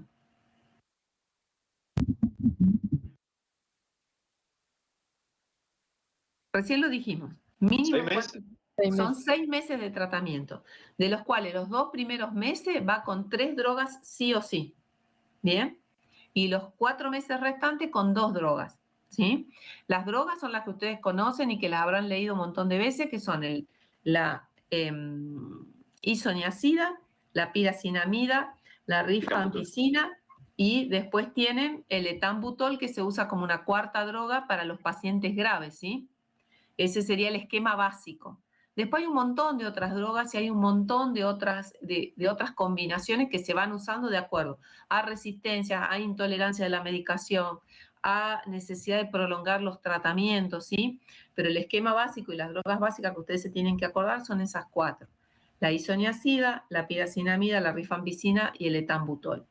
El paciente va a iniciar el tratamiento con 3 drogas que generalmente siempre son la piracinamida, la rifampicina y la isoniazida, y cuando pasa al esquema de 2 drogas, queda con isoniazida y con rifampicina, que son, porque la piracinamida es como la más tóxica, digamos, si quisiéramos llamarla de alguna manera.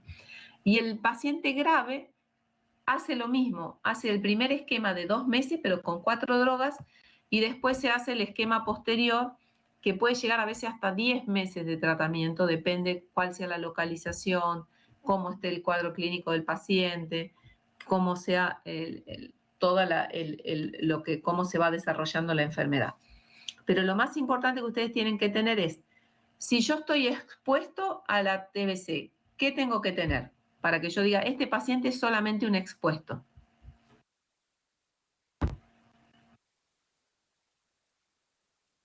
No entiendo qué sería expuesto.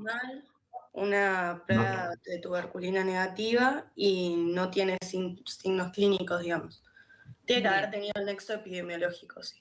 Exactamente. El paciente expuesto es aquel paciente que vive en una casa, convive con una persona que es bacilífera, ¿sí?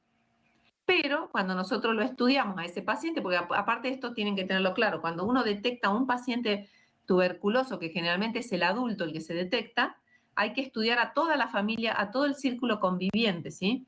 Porque probablemente encontremos más de un positivo o más de un caso para tratar dentro de esa familia, ¿sí? Entonces, el expuesto es aquel que convive con un paciente que es bacilífero positivo, pero que no tiene ni clínica positiva, ni baciloscopia positiva, ni radiografía positiva, ni PPD positiva. ¿Bien? O sea, todas las 4 cosas que nosotros le vamos a buscar son negativas. Solamente está en contacto con el paciente con TBC. Y a ese paciente, ¿qué le tenemos que hacer? ¿Lo vamos a tratar? ¿Se le da preventivo? ¿No puede ser? Dependiendo de la edad también, y si es inmunosuprimido, se le puede dar preventivo. Quimioprofilaxis. Se le hace quimioprofilaxis, ¿sí? Para evitar que mientras está en contacto con ese paciente se infecte, ¿sí? Y la quimioprofilaxis se hace con isoniazida, ¿sí? Eso es a todos los convivientes que nosotros descartamos que esté enfermo, le tenemos que hacer la quimioprofilaxis. La quimioprofilaxis, ahí van a leer en el apuntecito que tienen, en el consenso, que puede ser primaria o puede ser secundaria. En realidad, se habla de primaria cuando todavía el paciente no se infectó, y secundaria cuando el paciente ya se infectó, pero no está enfermo, ¿sí? Y la quimioprofilaxis se hace con la misma medicación, a las mismas dosis, durante el mismo tiempo, ¿sí? Se usa la isoniazida para eso. ¿Cuándo vamos a decir que está infectado, pero no enfermo? Cuando el paciente tiene el contacto positivo, y por eso lo empezamos a estudiar, y me da positiva la PPD, ¿sí? Pero no tiene clínica, no tiene radiografía y no tiene baciloscopia positiva, ¿sí? O sea, el paciente se infectó y por eso la PPD me empezó a dar positiva, porque viró a una reacción positiva, ¿sí? ¿Y cuándo la PPD es positiva? ¿Saben? Y cuando el sistema inmune ya generó una respuesta específica frente al bacilo. O sea, después de 3 semanas, por lo menos. Está bien, pero cuando vos haces la PPD, ¿qué tenés que mirar para decir que es positiva o no? La que tiene que ser más de 10 milímetros. Exactamente, que el área esa de inflamación que se genera donde vos colocaste la proteína purificada, esa que pusiste ahí, tic, eso tiene que ser para que sea positiva de 10 milímetros o más, el halo ese de eritema y el nódulo que se forma, ¿sí? Si tiene menos de 10 milímetros, es negativa directamente o qué? De 5 a 10 creo que era, de 5 a 10 creo que tenías la opción de que sea como medio así, medio raro, y menos a 5 ya lo podías clasificar como negativo, me parece. Exacto, entre 0 y 5 milímetros es negativa, entre 5 y 10 es dudosa. Y muchas veces lo que se hace es repetir la prueba de tuberculina un tiempo más adelante para ver si vira a positividad, ¿sí? Porque también te puede dar dudosa en pacientes por la vacuna, ¿sí? Claro. Entonces, la manera de saber si el paciente es positivo o no es repetirla y ver si vira a positiva, es decir, que se haga una PPD de más de 10 milímetros, ¿sí? Igual en este caso, si el paciente está vacunado, puede ser que nos dé positiva sin estar infectado igual, ¿o no?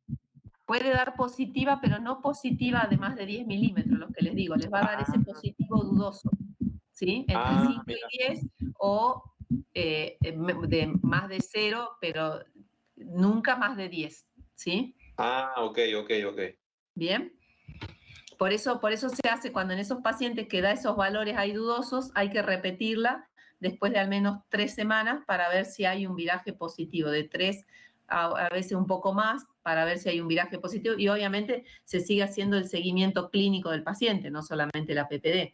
Y ante por eso es el que uno tiene todos esos parámetros como para decidir, ¿sí? Pero como les digo, para que ustedes digan es positiva, tiene que tener de 10 milímetros para arriba. Aparte, acuérdense que también pasa, por ejemplo, como con la BDRL, que hay otro tipo de enfermedades que la pueden positivizar. Bueno, con la PPD puede haber algún otro bacilo que pueda dar lo positivo de ese mismo grupo, que pueda hacer que dé esas PPDs dudosas, ¿sí? Y que no sea específicamente un bacilo tuberculoso. Por eso siempre se trata de corroborar con una PPD positiva. Entonces el infectado siempre es el que tiene PPD positiva, ¿sí?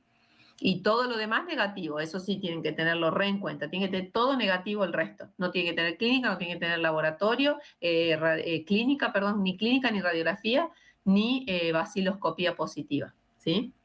Y el nexo sí, igual, tenemos que tener en cuenta el nexo, ¿o no? Sí, en este obviamente, caso.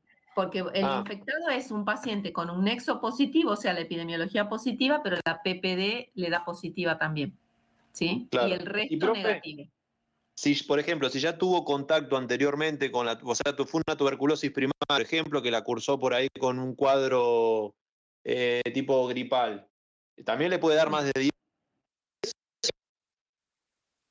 Ay, se cortó. Sí, me decía si le puede dar más de 10, sí. Si teníamos una tuberculosis pasada que sucedió en un chico, ponele, que la resolvió dentro de todo bien, la PPD le puede dar más de 10 después de Ese paciente que vos a ver, porque se corta justo cuando me terminas de preguntar. El paciente que hizo una primoinfección y la pudo contener es la gran mayoría de los pacientes y son a los que le va a dar la PPD positiva. O sea, ya hizo la primoinfección, ¿sí? Y la PPD va a dar positiva. Entonces, en ese paciente, para evitar que esa primoinfección que tiene se reactive a ese paciente, o sea, porque probablemente se contagió de ese paciente que es positivo, hizo su primoinfección y por eso tenemos una PPD positiva. Y a ese paciente le damos la isoniazida para evitar que esa primoinfección que está contenida se haga una enfermedad moderada o una enfermedad grave, ¿sí? Ok. ¿Se entendió?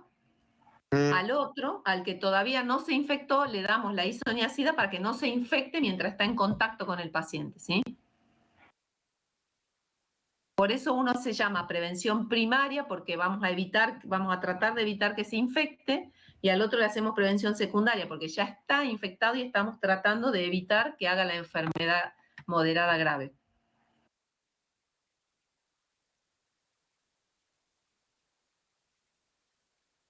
¿Bien? Perfecto. Ok. Bueno, no sé si alguna otra cosa con respecto a esto, porque esos son los puntos más importantes que quiero que les queden claros con respecto a TBC. No sé si ustedes tienen alguna otra duda, algo que les haya surgido de alguna cosa que hayan leído, visto. No se hagan rollo con el tratamiento. El tratamiento, lo básico que ustedes tienen que saber son el esquema básico. Cuando es enfermo moderado son 6 meses, 2 meses 3 drogas, 4 meses 2 drogas, y el enfermo grave se hacen esquemas de 6 meses, de 2 meses 4 drogas y 4 meses 2 drogas, ¿sí? Eso no tienen que hacer ninguna otra cosa ni aprenderse cosas más raras y cuáles son las 4 drogas principales que tenemos. Todo lo demás lo pueden leer y tenerlo como información general, porque cada vez surgen más antituberculosos que se van probando y viendo para tratar pacientes o por ahí para tratar pacientes inmunosuprimidos con TBC, para tratar pacientes que son resistentes, que hacen resistencias y demás. Entonces, todo eso lo pueden leer como información, pero no lo tienen que saber, ni mucho menos.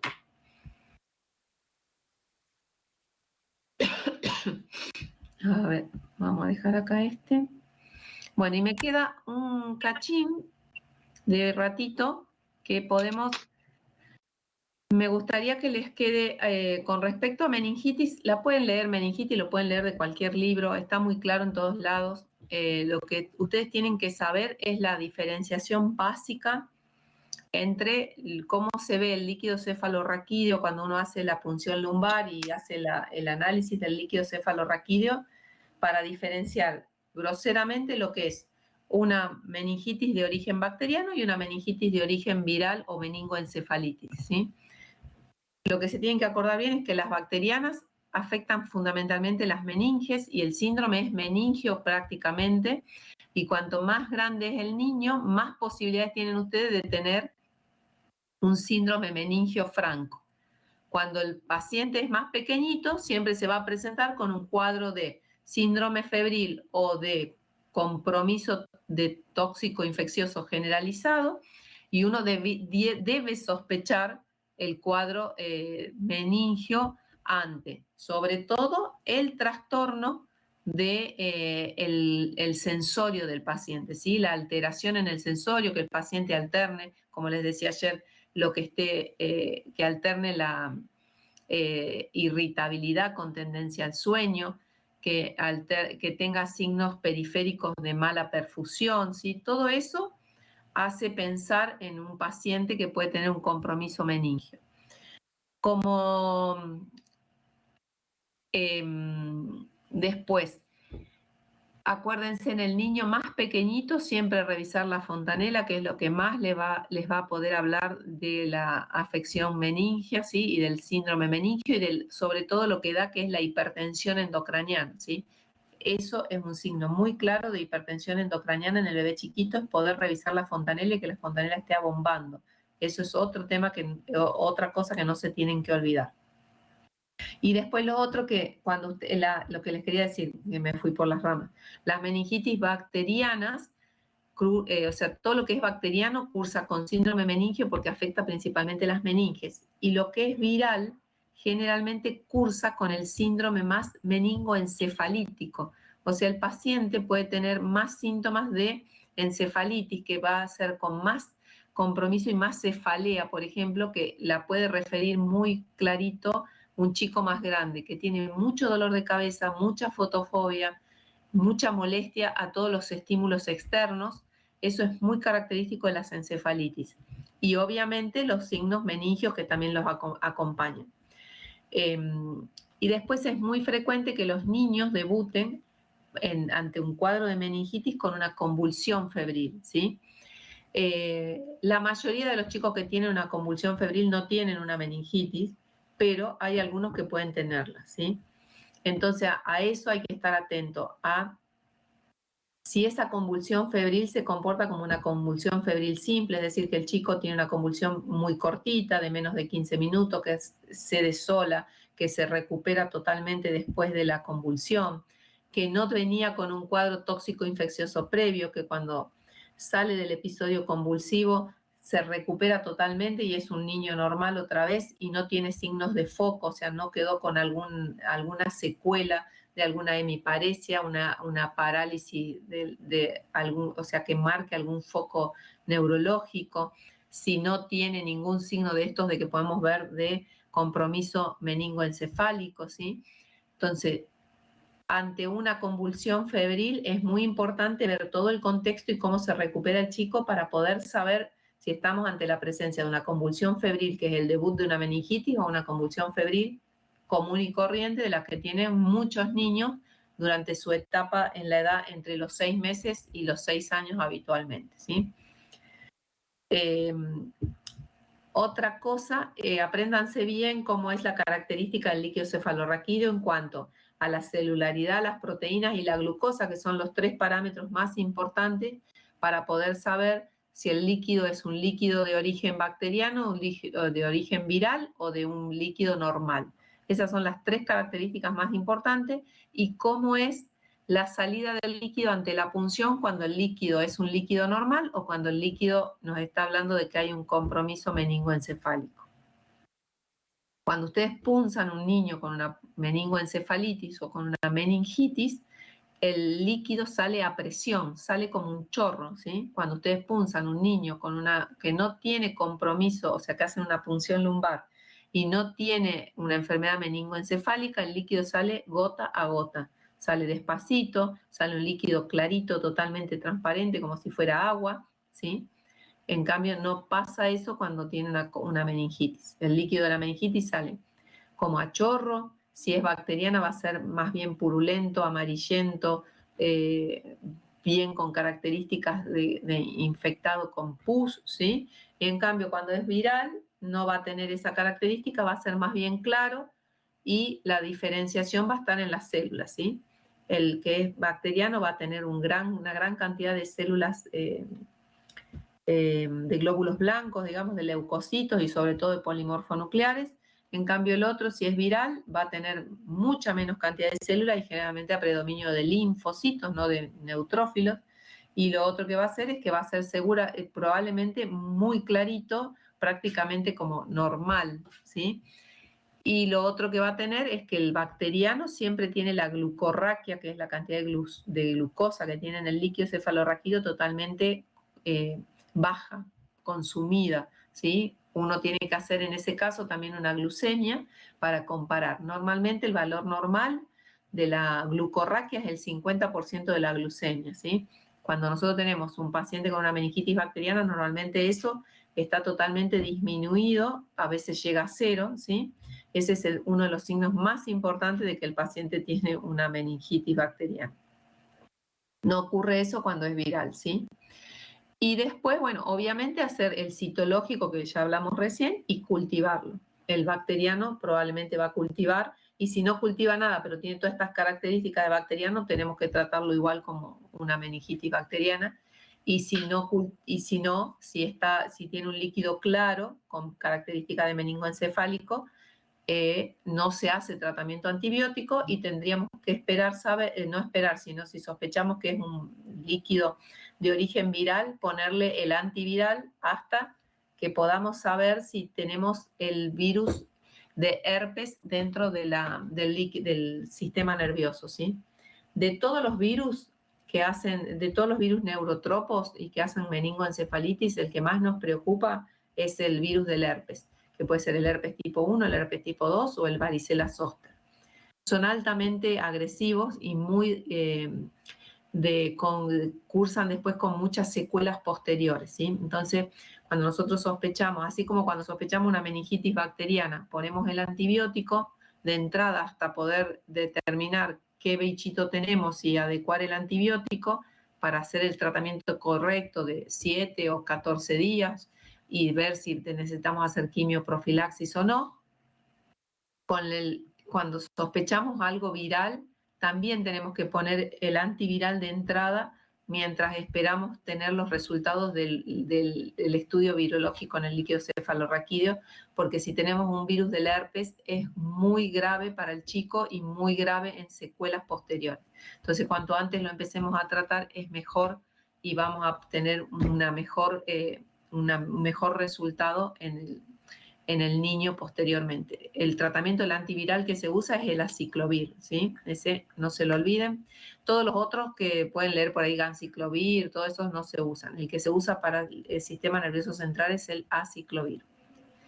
¿Qué otra cosita? Después lo otro para que ustedes tengan como en cuenta que muchas veces las meningoencefalitis virales pueden debutar con convulsiones febriles, pero que son generalmente focalizadas. Acuérdense que las convulsiones febriles normalmente tienen que ser, o sea, la convulsión febril habitual es generalizada. Si ustedes tienen una convulsión febril que es focalizada, piensen en que ese niño puede tener un herpes virus en el sistema nervioso central, porque es algo muy característico ese tipo de convulsiones con ese bichito. Entonces, esas cositas, pequeños tips, tienen que acordárselos para poder poner el tratamiento en forma temprana y no que el paciente después aparezca a las 72 horas el líquido con un herpes y nos queremos agarrar la cabeza. Profe, ¿qué sería focalizada en este caso? Focalizada es cuando la convulsión comienza, supónganse, en la hemicara, ¿sí? O, por ejemplo, un brazo, el movimiento de un solo brazo, de una sola pierna, de un hemicuerpo, ¿sí? La generalizada es cuando es todo el cuerpo, desde un primer momento, el paciente tiene todo el cuerpo, cara, cuerpo, todo tiene los movimientos tónico-clónicos, ¿sí? Por eso se llama tónico-clónica generalizada, porque en el momento que empieza la convulsión, todo el cuerpo está afectado. Las otras pueden ser tónico-clónicas, o pueden ser tónicas, o pueden ser clónicas, y cuando son focalizadas es en una sola parte del cuerpo, ¿sí? Muchas veces después, cuando nosotros tenemos procesos meningoencefálicos, comienzan con por ejemplo, en un brazo los movimientos y después se generalizan a todo el cuerpo. Pero empieza focalizada, hay que tener mucho ojo y pensar en que el niño puede tener un herpes virus, ¿sí? Bueno, y después, para que ustedes se acuerden, el tratamiento en general siempre de las meningitis, que como dijimos ayer, gracias a Dios cada vez vemos menos. Ustedes probablemente nunca tengan o probablemente no tengan la oportunidad de hacer una punción en un paciente con una meningitis bacteriana, porque hoy con la vacunación eso ha desaparecido prácticamente. No debemos dejar de pensarla, pero sí tenemos que saber que gracias a las vacunas hoy tenemos una incidencia mucho más baja, bajísima, comparado con lo que teníamos hace 20 años atrás de meningitis bacterianas. Y de las meningitis bacterianas, las que habitualmente vemos son por meningococo, neumococo y casi nada Haemophilus influenza. De esos 3 bichitos, hay 2 que ustedes tienen que hacerle tratamiento al entorno conviviente del paciente, ¿sí? Que son el meningococo con eritromicina. Cuando nosotros detectamos un paciente con una meningitis por Haemophilus o por meningococo, tenemos que darle tratamiento a los convivientes, ¿sí? Para evitar la diseminación de ese germen, más cuando hay niños dentro del grupo familiar. Ese tratamiento se hace con eritromicina por vía oral y se le da 2 días en el caso del meningococo y 4 días en el caso del Haemophilus influenza. Para el neumococo no se hace quimioprofilaxis en los convivientes, ¿sí? Hace años atrás teníamos, cada vez que aparecía una meningitis era un caos, porque era toda la escuela, un despelote. Imagínense en el grado donde apareció el chico que tenía meningitis, era todo el caos, que todo el mundo quería desinfectar la escuela, fumigar, no sé, toda una sarta de cosas que lo mismo no iban a hacer que si estaba el bicho dando vuelta, porque el bicho lo tenemos en la vía aérea y en otras, digamos, dentro de nosotros, no está en el ambiente. Entonces todas esas cosas eran inútiles y totalmente fuera de lugar, pero eran caóticos cada vez que aparecía un caso de meningitis cuando el chico concurría a la escuela. Pero bueno, hoy en día ya no vemos tanto eso. Con los virus no es necesario hacer ninguna profilaxis, y menos tampoco todo esto que a veces sale desde las escuelas que pretenden hacer. Y los virus, habitualmente podemos llegar a tener meningoencefalitis, sobre todo por los enterovirus, que son los más frecuentes, que pueden dar cuadros de meningoencefalitis, pero son de curso totalmente benigno, no se hace ningún tipo de tratamiento más que el tratamiento de sostén, de a veces hidratar al paciente, porque suelen tener muchos vómitos y mucha cefalea. Entonces se hace tratamiento de sostén y es generalmente en niños más grandes. Se hace tratamiento de sostén con hidratación, digamos, antieméticos, y muchas veces la punción que se hace para el diagnóstico le mejora la sintomatología al chico porque descomprimimos, digamos, evacuamos líquido y eso mejora la hipertensión endocraniana y el chico mejora los síntomas. Y en 48, 72 horas está listo para irse a su casa otra vez. Digamos que son los menos agresivos y por suerte lo más frecuente en general. Así que bueno, no sé si tienen alguna pregunta, alguna cosa que se quieran sacar, alguna duda.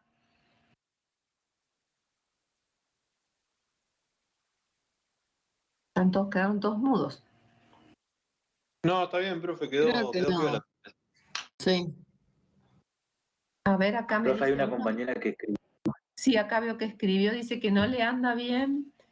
El micrófono tiene dudas con la definición de enfermo en TBC en lactantes de niños pequeños que cursan asintomáticos y la prueba de tuberculina bacilo es negativo también. Diagnóstico.